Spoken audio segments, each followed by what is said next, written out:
अस्सलाम वालेकुम जी, मेरा नाम डॉक्टर नबील अख्तर भट्टी है। मैं एडवांस इंटरनेशनल हॉस्पिटल में कंसल्टेंट यूरोलॉजिस्ट के तौर पर अपनी सर्विसेज प्रोवाइड कर रहा हूँ। आज का जो टॉपिक है वो किडनी स्टोन से रिलेटेड है कि गुर्दे की पत्थरी क्या होती है, कैसे बनती है और इससे क्या प्रिवेंशन इसमें करनी चाहिए और इसका इलाज क्या है। देखिए, जब हम पत्थरी की बात करते हैं तो लोग कंफ्यूज हो जाते हैं कि गुर्दे की पत्थरी और पित्ते की पत्थरी ये ऑलमोस्ट सिमिलर जैसी चीज़ें लगती हैं। जब आप किसी पेशेंट से पूछते हैं कि आपको फैमिली में किसी को स्टोन्स हैं, तो वो कहते हैं जी बिल्कुल पत्थरी है, और वो पित्ते की पत्थरी की बात कर रहे होते हैं। गुर्दे की पत्थरी थोड़ी सी स्लाइटली डिफरेंट होती है पित्ते की पत्थरी से। देखिए, गुर्दे की पत्थरी बनने की वजूहात मुख्तलिफ होती हैं, जिनमें से सबसे बड़ी वजह जो है वो है पानी का कम पीना। इसके अलावा कुछ डाइटरी फैक्टर्स भी इन्वॉल्व होते हैं कि आप कौन सी डाइट यूज़ कर रहे हैं। इसके अलावा आप कहाँ रहते हैं, इन्वायरमेंटल फैक्टर्स भी होते हैं, और कहीं किसी हद तक आपके जेनेटिक फैक्टर्स भी इन्वॉल्व होते हैं। लेकिन अगर आप सोल रीज़न की बात करें कि सबसे बड़ी मेन वजह क्या है, तो मैं आपको दो वजूहात बताऊँगा, जिनमें एक है पानी का कम पीना और दूसरा जो है वो है नमक का ज़्यादा इस्तेमाल करना। ये गलतफ़हमी है लोगों को कि गुर्दे की पत्थरी चावल खाने से ज़्यादा होती है। ये शायद हमारे हकीम और कुछ ऐसे लोग जिनको आइडिया नहीं है इतना, उन्होंने इस चीज़ को ज़्यादा प्रमोट किया है कि चावलों से गुर्दे की पत्थरी होती है। चावलों से इसका इतना लिंक नहीं है जितना नमक से है। जिस चीज़ पर फोकस करने की ज़रूरत है वो है नमक का कम इस्तेमाल। जब हम बात करते हैं कि अलामात की, कि गुर्दे की पत्थरी में क्या क्या अलामात हो सकती हैं, तो जो सबसे बड़ी अलामत है गुर्दे की पत्थरी की वो है दर्द।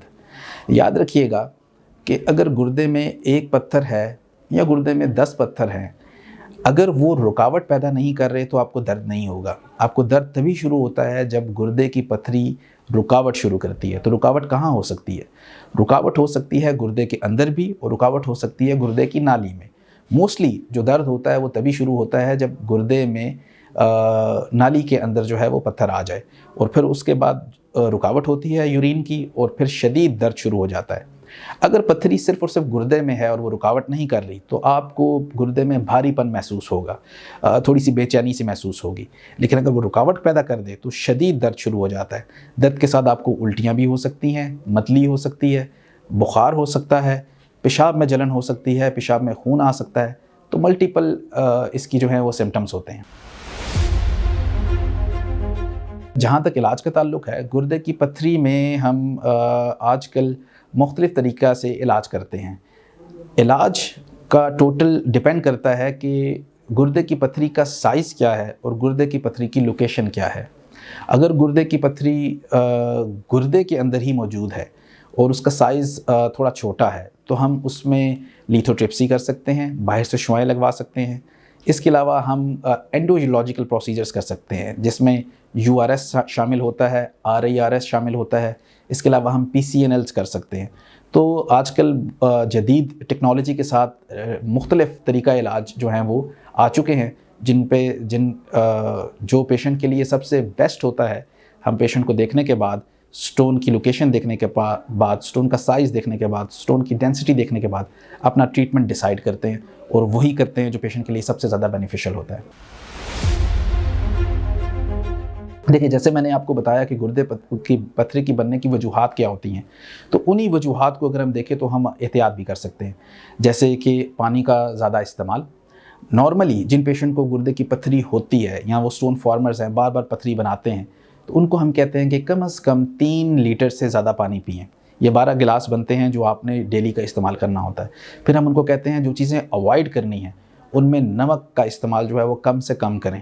ख़ास तौर पर वो चीज़ें जिनमें नमक ज़्यादा है, जैसे स्नैक्स होते हैं, या वो चीज़ें जिन पे ऊपर से नमक का छिड़काव किया जाता है, जैसे फ्राइज़ होते हैं। तो आपने ऊपर से नमक नहीं छिड़कना, और जो आपने खाना इस्तेमाल भी करना है उसमें कम से कम नमक इस्तेमाल करना है। मोस्टली जो पत्थरी होती है गुर्दे की, उसमें हम देखते हैं तो वो कैल्शियम ऑक्सलेट की होती है। तो इसमें हमें ये देखना होता है कि वो चीज़ें जिसमें ऑक्सैलिक एसिड या ऑक्सलेट ज़्यादा है, उन चीज़ों से थोड़ा सा अवॉइड करना होगा। मुकम्मल बंद नहीं किया जाता, लेकिन हम कहते हैं अवॉइड करें। जैसे टमाटर का इस्तेमाल, पालक साग वगैरह का इस्तेमाल, बादाम, स्ट्रॉबेरी, इन सब चीज़ों में ऑक्सलेट ज़्यादा होता है, तो इसको हम कहते हैं कि आप थोड़ा सा कम इस्तेमाल करें, और पानी का इस्तेमाल ज़्यादा करें, नमक से अवॉइड करें। अगर ये 3-4 चीज़ें कर लेते हैं तो फिर हम एहतियात मुकम्मल तौर पर बता सकते हैं। दूसरा कि जो पत्थर का कंपोजिशन है वो डिसाइड करती है कि अब एहतियात क्या होगी, कि पत्थर किस चीज़ से बना हुआ है। तो जैसे जैसे पत्थर की कंपोजिशन होती है उसके मुताबिक हम एहतियात को डिफ़ाइन करते हैं और पेशेंट को उसी मुताबिक गाइड करते हैं कि आपने इन चीज़ों से एहतियात करनी है। Thank you.